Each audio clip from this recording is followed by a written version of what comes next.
Welcome. Thanks for joining us here at Miami Community News, the hub for local news and information. I'm joined with Carlos Giminez Jr., CJ, as I like to call him. He's a Republican. I am a Democrat. But we could sit in the same room and we could talk. Imagine that. Isn't that with a shield in between us? With a shield in between us. Of course, because you guys are the ones that don't necessarily believe in the mask. I do. I wear a mask every day, Andy. You do. You do. I know. I just like to throw that in there. I like the little jab. You know, that's fun in the morning, right? Of course, of course. But I want to, before we get started, we have a couple of really good topics, and I want to pick your brain on one of them in particular, But I just want to make a mention. Yesterday, as we know, we heard late in the day, Rush Limbaugh died of lung cancer at the age of 70. And, although I didn't necessarily agree with his views and certainly his a lot of what he had to say and comments, I thought he was kind of a racist and a misogynist and so forth.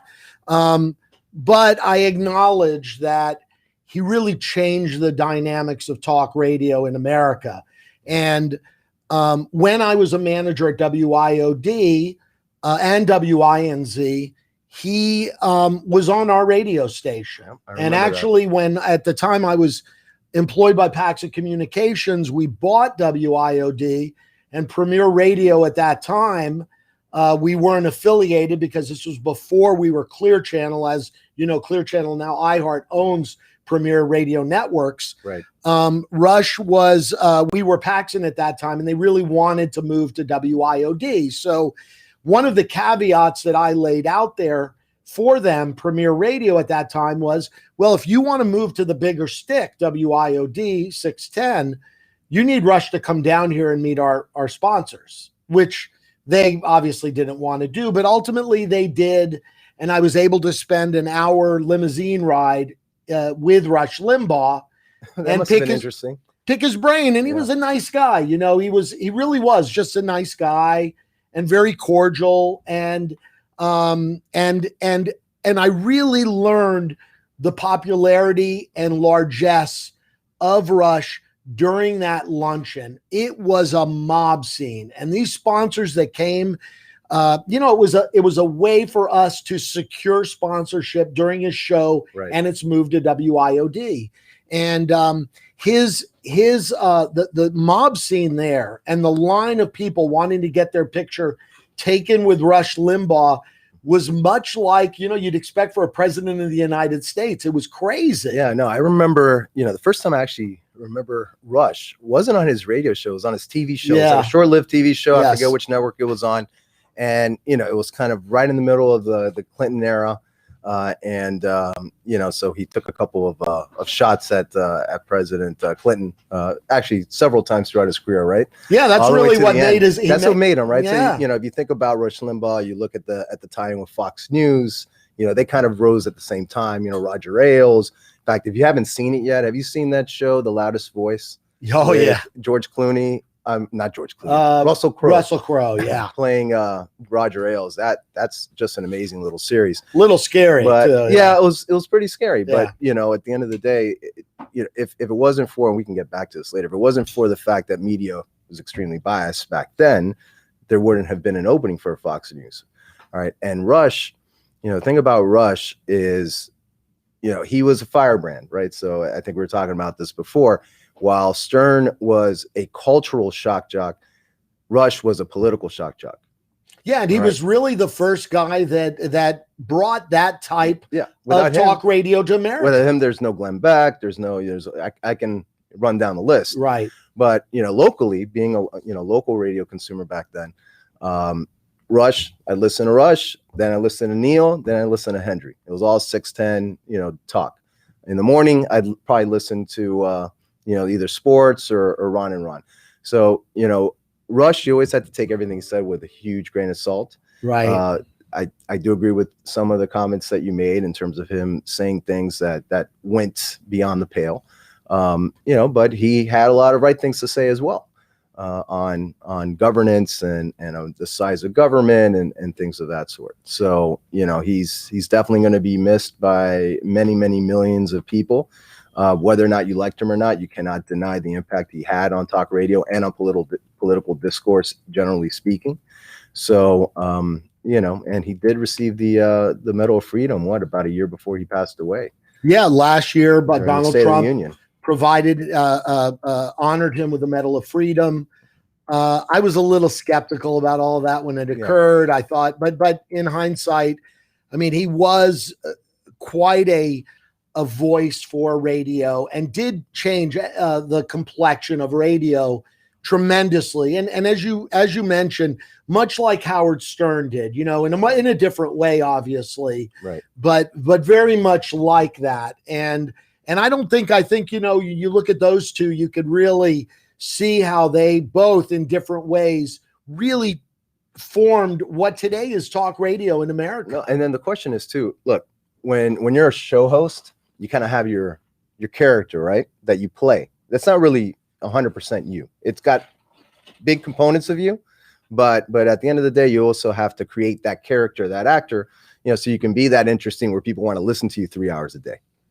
Right. And so I think Rush did a lot of that. Look, I never met him personally. I know you did, and you spent some time with him. Obviously, he was on the air WID probably for about 8 years or so.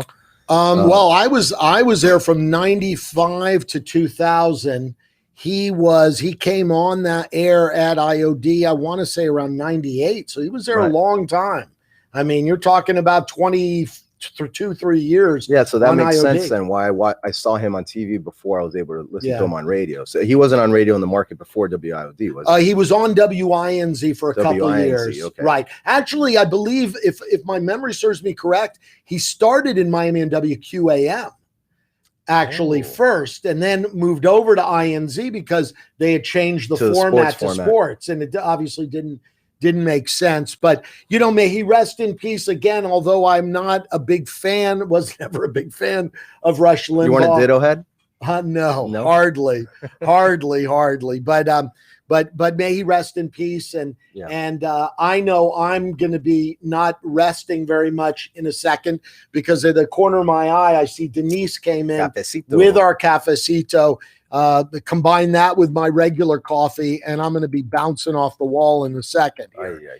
But I want to comment on something, and I'm glad I have you in. View that show anytime by just looking at our catalog of videos, webcasts here at Miami Community News. But yesterday, she interviewed newly elected Congresswoman Maria Elvira Salazar. That's funny.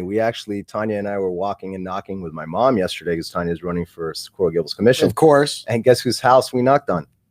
Really? Yeah. Maria Elvira. Yeah, it wasn't even planned or anything. So. And she was there? Yeah, she was there. She came out, said hello, let us put a yard sign up. Okay. Well, good for you. Yeah. But I became less of a Maria Elvira Salazar fan yesterday. Okay. And I'll explain why. Because when a congressional candidate gets in front of me and I'm listening to them, I want to hear something deeper than a puddle. And I think that what we're getting deeper than a puddle? A puddle. A puddle. Okay. I think Maria Elvira Salazar right about now, and I know it's early, and I want to give her a little bit of latitude in terms of you know what she's going to produce or do. I know as a first-term congressperson, you're really kept in the dark a lot up in Washington. This is her first time in government too, and her first time. There's difference between running for office and governance. Yes, right? Much difference. And so I want to give her a little latitude. But every time I see her talk, there is nothing she says except one thing. Well, she actually had a second thing yesterday, okay? And that is about socialism. That's all she talks about. She uses key words. I mean, I don't know if she learned speech from a Donald Trump book of speech, but she has 2 or 3 key words that she just hits on: pragmatic socialism, democratic socialism, and opines about how it's this wave of red is just impeding on our country because of 6 congressional members of the Democratic caucus that go by the term the squad. The squad. Now remember, when they bring her on, you know, to these shows that you'll watch, because you know, obviously she's out there speaking in front of her constituents, talking to other people all the time. When they bring her on one of these shows, it's to talk about a specific topic, right? You only have certain, it's probably what, an 8-minute segment, if that, maybe a 4-minute segment. There's not a lot you can talk about. So what do? You go to the issues, especially on the media side, the issues that are quote unquote controversial or that people are talking about. And that's what people are talking about. Yeah. Look, frankly, and it's the Democrats' fault. And I'll tell you why it's their fault, because they were this close to nominating a self-avowed socialist as the nominee for president of the United States back in 2016. All right, and Bernie Sanders. And since then, that side of the ledger, the more extreme versions, what was Donald Trump? Donald Trump is a Trumpian. I mean, okay. At the end of the day, look, But you don't think those were social values you saw in someone that excited a group to go raid the Capitol? Socialism values? No. I mean, he tried to take over our Capitol. I disagree with that. Okay. He tried to take I think you had a bunch of idiots who thought he was telling the people that they should go out and overtake the Capitol, take the Capitol. You know, at the end of the day, you know, the rhetoric that the president, the former president, you know, would banty about, you know, 95% of us really knew what it was, right? It's just that 5% of the morons that we have in this world who took it to mean something else and took it to an extent and a degree I think nobody foresaw, that they would storm, you know, the Capitol doors, you know, and the fact, I mean, look, well, it's not what Mitch McConnell says. No, and I'll tell you what, look, what Mitch McConnell said, and I don't disagree with it. The leader of the Republican delegation. I don't disagree. I don't disagree with everything that he said. I think that the rhetoric led to that. All right. The rhetoric led to it because the rhetoric spoke, especially to those idiots, all right, and riled them up to the point where they thought that was a good idea. All right. And, you know, the fact, just think about this, how stupid they were. I remember one of the clips that they showed was of about 3 or 4 guys hanging around Ted Cruz's desk, and they were looking and scrambling through it. Oh, no. Oh, he's going to screw Trump over. He's going to screw Trump over. The other guys, no, wait, I think it's good. I think he's with us. Yeah, he's with us. I mean, these are not mental giants here, right? They're idiots, right? That's why they did what they did. Don't you think Trump was manipulating these people? I mean, they were completely Andy, how long have you been in politics, right? What is politics? I understand, but there's a point where you got to draw the line and say, okay, the manipulation cannot continue to the point where it continued to. No, I know, but that was like the you know, the apex, right, of where that rhetoric led to. All right, and that, you know, look, there's a couple things that should have been done on the side of you know, law enforcement, so that did not reach to that level. Let's forget that. These idiots did what they did. Every single one of them should be prosecuted to the fullest extent of the law. We need to make an example of each and every one of them. You do not raid the Capitol of the United States of America. I don't care why. Amen. For whatever reason, you're a bunch of morons. Even if the president told you directly, go out there and attack. No, you don't do that. All right. That is the people's house together. You're raiding our house. All right. That's not the way it's supposed to work. And look, the rhetoric for years, all right, had gone that way. And look, people say, oh, Trump supporters, like, oh, writ large, all Trump supporters believe that. No, it's not true. All right. You have some folks that were more in line with policy. All right. And not necessarily every policy, but generally the policy that he was espousing. Right. But didn't like the rhetoric because, like, dude, why are you doing that? That's taking away from your real message that matters. All right. Instead of this rhetoric, instead of, you know, hyping some people up, you know, especially the folks that have small brains. And I'll just be straight out like that. There are people that have small brains that took what he said and made it out to be something that it was not. Okay. Now let me ask you this. Yes. Okay. So let's look on the other side. Okay. To the far left. Yes. Okay. Yes. Don't you think that's nothing more than what you're saying from the far left? And don't you feel like, and here's the thing. Wait, before I finish, and really what I want to go to and what I wanted to talk about today with you specifically, because I know you're very active in the Republican Party.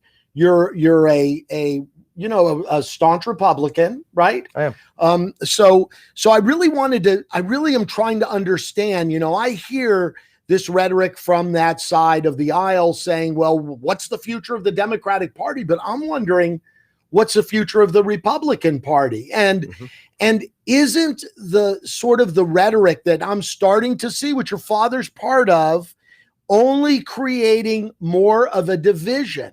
Let me explain. Okay. So now as a counter to the Squad, Right.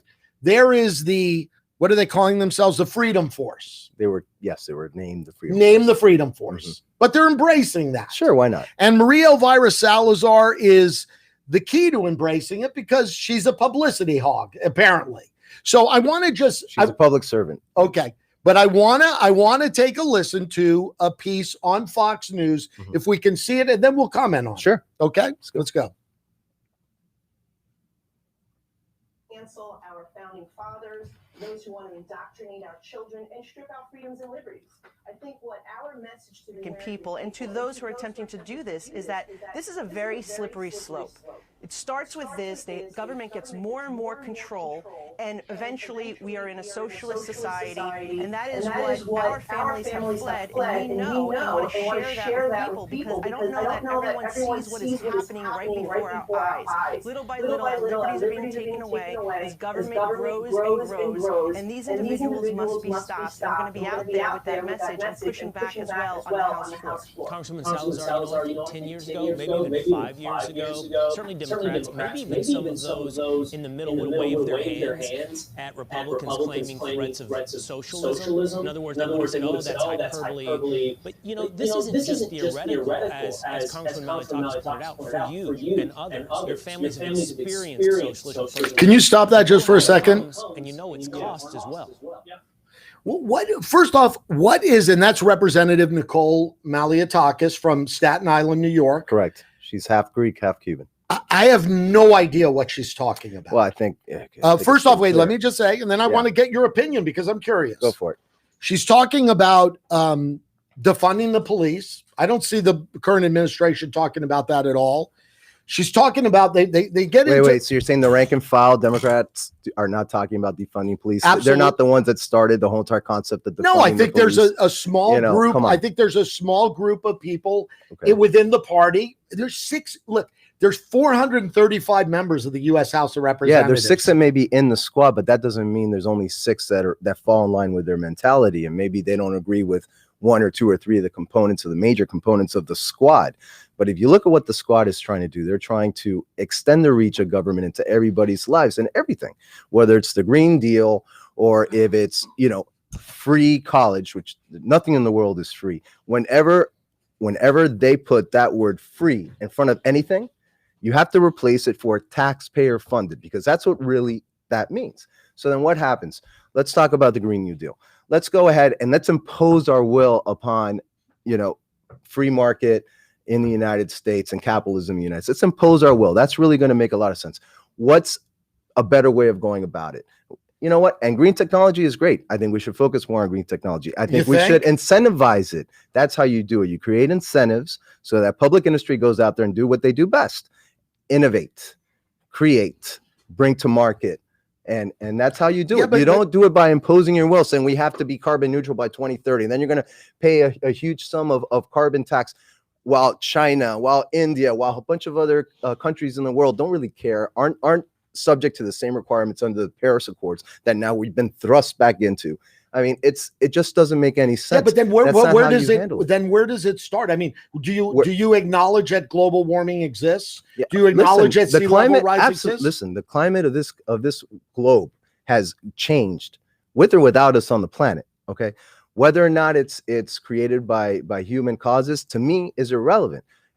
And I'll tell you why. I'll tell you why it's irrelevant. It's irrelevant because at the end of the day, what we should be doing is finding ways to make our energy generation cleaner.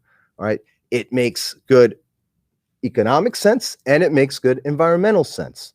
All right. We are way behind the 8 ball as it relates to that sort of thing versus Europe versus Asia. All right. There's no reason that we shouldn't be the leaders there. That is a perfect place for us to create jobs, to create economic opportunity. But again, you don't do that by imposing the will of government on free market. You do that by incentivizing, all right, the market to go ahead and take the steps that they need to make so that we get there. I think this is, and I don't want to really get into the global warming and sea level rise discussion. Okay. I think it's such a dramatic and imminent danger, not only to our country, but to the world, that as a leader of the world, you have to take action that is strong and precise and immediate.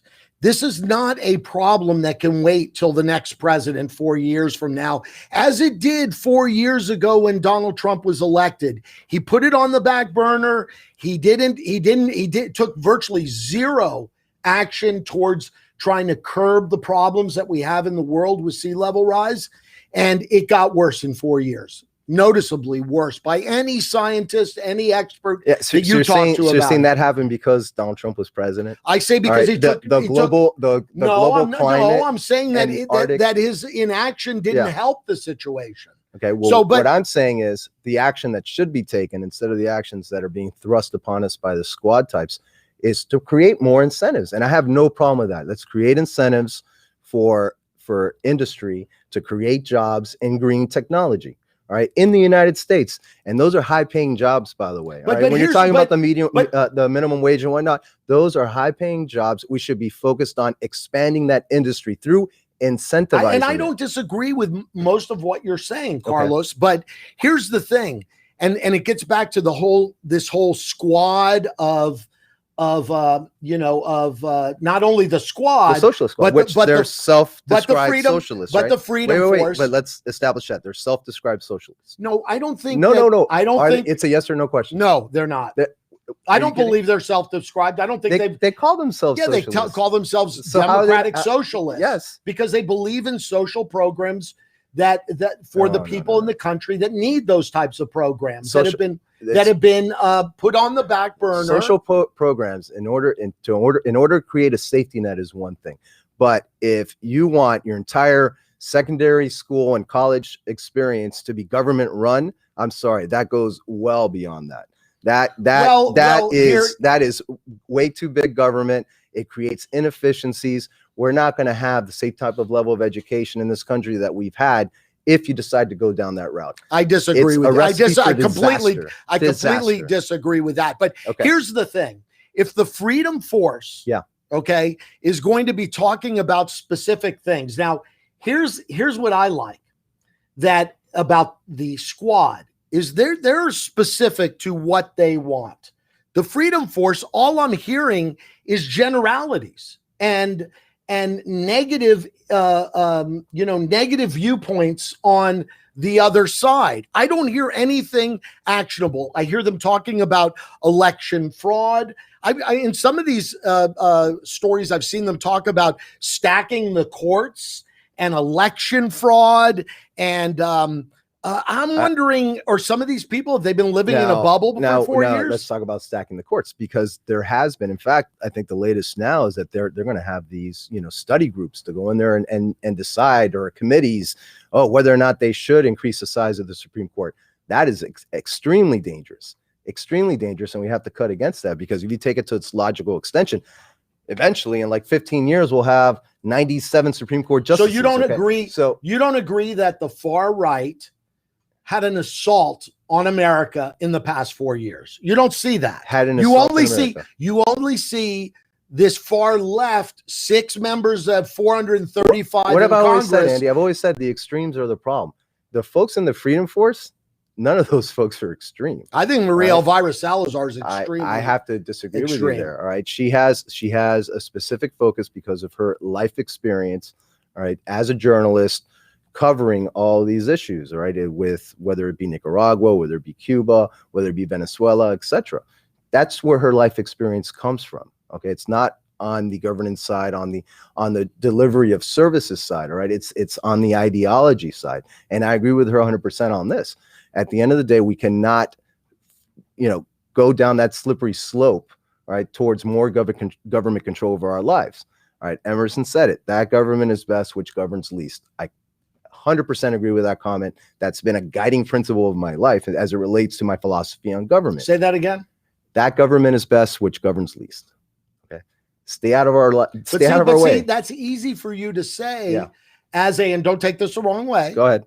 as someone that's a little more privileged, you came from a good family. Yeah. Firefighter and a teacher. Right. No. When I was growing up as a kid. But a good family that your dad and mom made a good income, could provide for you and your siblings, right? Sure. Yes. Much like me, I'm not saying it any other way. It's easy for us to look at it that way, but it's a different perspective. It's a different lens that you look through if you're on the other side of the equation. If you're a person of color, if you're a person who maybe has been downtrodden, who can't afford to go to college and will never be able to afford okay, to let's go to talk college. about that, because and I agree with you. Look, we have to have a social safety net. All right. I think there's a role for government there, but then you have policies like, hey, why don't we allow for school choice? I mean, at the end of the day, I think there are a lot of kids out there, and we have charter school companies that are doing a very, very good job. There's some companies that don't, but you're not going to have great performance across the board in any industry, no matter what you do. All right. But you're giving kids now opportunities to go to these charter schools. Public schools then are forced to compete at a higher level. We're doing that in a way, to provide them with opportunities. So why is it that the liberals or the more left-leaning folks, why do they fight the whole entire school choice aspect of it if they want to provide more opportunities for those that are in the lower socioeconomic Well, when you talk about charter standards? schools, the argument is, and I don't know that I necessarily agree with the argument. Okay. The argument is that the charter schools getting funding from the federal government or from the local government, however they're funded. Yeah. Let's say the county here in Miami-Dade are taking away assets from the public schools. And so there's that argument that they're given an unfair advantage. Now, the other side, the other side of me says, well, maybe they're doing a much better job. Do you know how much? A school do you know how they get school. funded? They get funded. The charter schools get funded by student station. That means how many kids are in the classroom. Right. And they get a certain stipend. For each amount per student. If you look at how much they get paid, all right, versus the amount that, let's say, MDCPS is paying per student. All right. If you look at their overall budget and you divide it in the number of students in the system, it far exceeds what MDCPS is paying. It far exceeds what those charter schools are receiving in terms of funds per student. All right. And there's a reason for that. Look, the charter school systems, they don't have hundreds of schools like MDCPS does, or thousands. That has always been the argument, right? that they're more cost effective in running a school than the public school system. But remember, the public school system is necessary and has to continue being there. But just because you have charter system, and you have private schools already, even before charter schools, but then what happened with the private schools? You needed to have a group that was in the socioeconomic level that they could afford, Catholic school or Christian school or Jewish school or just a secular private school. Right. All right. And what school choice provides is those folks that didn't have that ability to go to a different school, to go to a SOMI type school, and that have performed very, very well. If you look at the FCAT scores and everything else, a lot of those charter schools, perform at a very high level. So why wouldn't you want to have that choice, especially if you're in that group that could not afford private school or parochial school? All right. And that was your only option. All right. To find another place to go to school. Well, I'll tell you what, since school choice came in, and you look at MDCPS is getting better and better as you go along. And I think part of it has to do with the competition of charter schools. I agree with that. And I'll tell you why I know it's true. I agree with that. I know, why I know it's true, because MDCPS has opened up its own charter schools. All right. Right. And competition, and this goes back to everything I'm talking about. Competition's always a good thing. All right. To create efficiencies, to create innovation. All right. For us to continue moving the ball forward. If CJ, yes, you're allowed to compete. And some people in our society are not allowed to get on that ball field and compete because it's difficult for them to get through that gate and get onto that ball field. And that's one of the problems. But I want to get into, because we only have about 10 minutes left, I want to get back to one of the topics that we were going to discuss today, which was the Republican Party and what is the future of the Republican Party. And I'd love to get your opinion of this, because quite frankly, I'm not sure. I'm not sure what the future of the Republican Party is. And I really started to think twice after the impeachment proceedings. And when I say after, I mean right after. like in minutes after, when Mitch McConnell went. You're talking about after the vote, when after vote, Schumer spoke, and then Mitch came. And then Mitch McConnell came on, and this is what he had to say. Can we play that, Tommy? Do I have that one? You certainly do. So McConnell, after the impeachment trial, as you know, and this is called filling time till he finds the video. Right. The impeachment trial. Come on, Tommy, hurry up. Yeah, I knew you'd say that. McConnell's speech after the impeachment trial really sort of, despite his vote, and he's a weasel. McConnell is a weasel because he voted no on he acquitted and voted no on that due to the sheer fact that he said that you as a not a former president cannot be impeached, cannot be convicted. Yet the impeachment trial occurred, the impeachment itself occurred while he was in office, and it was sent to the Senate in more than enough adequate time to have a trial and either a conviction or acquittal. But he's closed that down. No. Wait. Here are the facts. Here are the facts. No, it's absolutely not. No, it's not the fact. The fact is, when they tried to move it over into the Senate, all right, Nancy Pelosi knew this very well. Mitch McConnell needed unanimous consent from every single 100 members of the Senate in order to take that up before the 19th. Are you cutting me off, Tommy? I can't believe it. All right, so that is a red hair. Yeah, I know, obviously. Tommy, I'm very disappointed.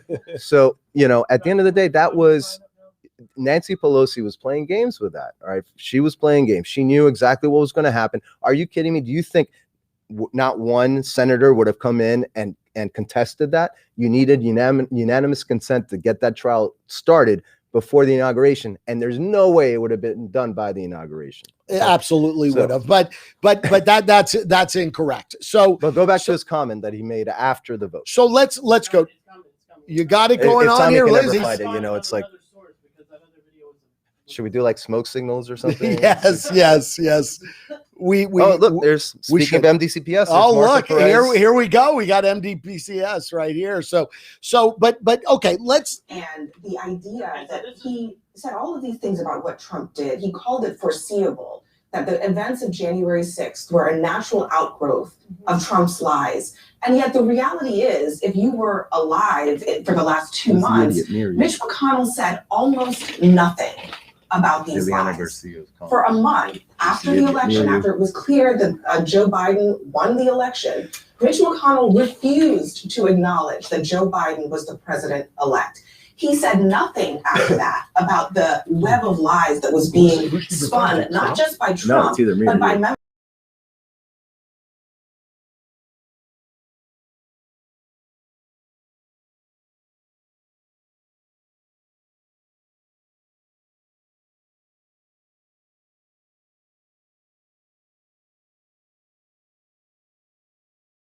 And I welcome you, Ileana, to come on and talk with me anytime about, can you get over that, Tom, so I can see it? Here. Oh, okay, great. I'm an idiot and disrespectful person. He did an excellent job for the country. Excellent. Maybe she was talking about me, though. She wasn't specific. So no, she was talking about me, obviously. Okay. But Ileana, I welcome you to come on this show anytime. I'd be happy to have you here, and you can explain why I'm an idiot and disrespectful. I think President Trump absolutely tried to overthrow our government by inciting a riot. What is it about that you don't understand? I don't know. So let's get back to this. So McConnell, I don't think he went that far, but go ahead. McConnell in his speech. No, and look, his speech, I mean, look. Was damning of Donald Trump. He clearly said Donald Trump incited this riot. Well, look, Tanya and I were watching it at the same time. And we listened to Schumer, and he gave, a very Schumer-esque type speech. And then McConnell came out, and I'm like, you know what? What's gonna come out of his mouth right now is gonna interest me a lot. I know it because and it did. I mean, when he was done, my reaction was, I told Tanya, I was like, look, he was tougher on the president than the House managers were. He took it to an extreme where it wasn't just about impeachment or removal from office. He essentially said law enforcement should go after him. All right, that it's not over yet. I think that's a direct quote that he gave. It's not over at least not yet. Right. What he did was he opened the doors for every Tom, Dick, and Harry in the country to sue Donald Trump, whether civilly or criminally even. Now, he did. Look, at the end of the day, the election is done. All right. We have a new president in place. My thought process is let's think forward. All right. And not go back. And look, I agree with that. If I was Biden or his people, this would be driving me nuts, because we're still about a month out of the inauguration day, and we're still talking about former President Trump. Well, let me ask you this. This is my question. Yes. Do you think that what McConnell is trying to do is exercise? And when I say exercise, I don't mean exercise. I know. You mean like the Exorcist movie, yes. The vomit and the head exercise from the Republican Party. The wackos, like Ileana Garcia as an example, the wackos in the party. I think that's unfair. Well, but it's not unfair. No, look, you're talking about a very small segment. The people that are there, the QAnon folks, all right? Those people that are storming the Capitol aren't people like Ileana Garcia. Yeah, but you remember something. Remember something. Yes. People think that faction of our country is something new. It's not. Timothy McVeigh in the 90s blew up a government building in Oklahoma City. Yes. They're there. They're a faction, a very small faction. Much like these socialists are a very small faction. No, I disagree with you. The socialists, all right. So we're talking about a different thing here, because if you go out there and you do the polling and you look at the numbers, there are a lot of people believe that colleges should be taxpayer funded, free, taxpayer funded. A lot of people agree that they need to push the Green New Deal and impose, significant carbon taxes on businesses. And essentially it's just going to come down to the people. So it's going to hurt us at the end of the day.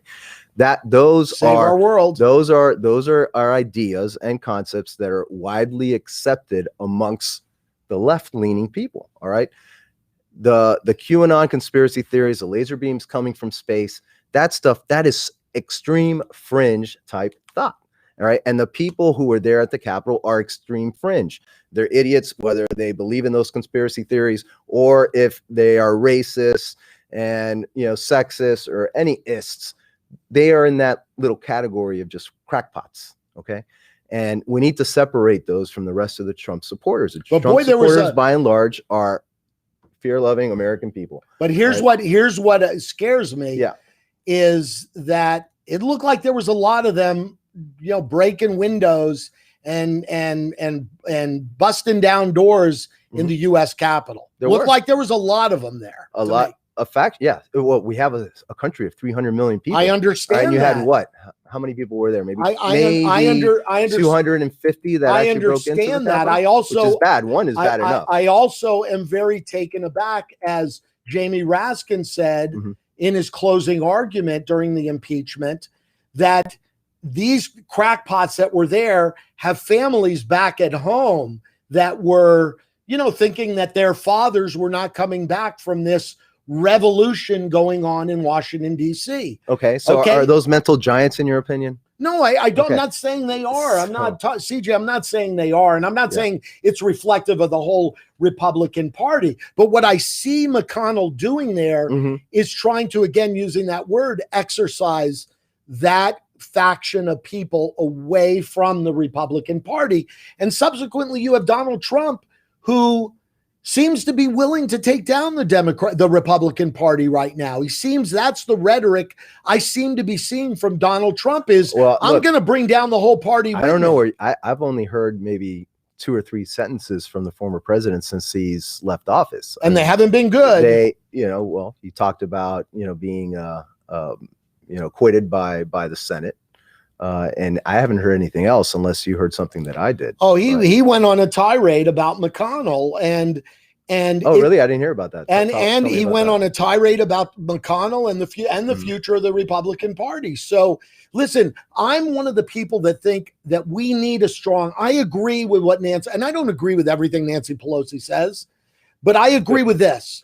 It is important to have a strong Republican Party and a strong Democratic Party. It's strong to have, thank you, we got 1 minute. It's strong to have the sharing of different ideas in our society. Whether those ideas are far to the left or far to the right, I want to hear them.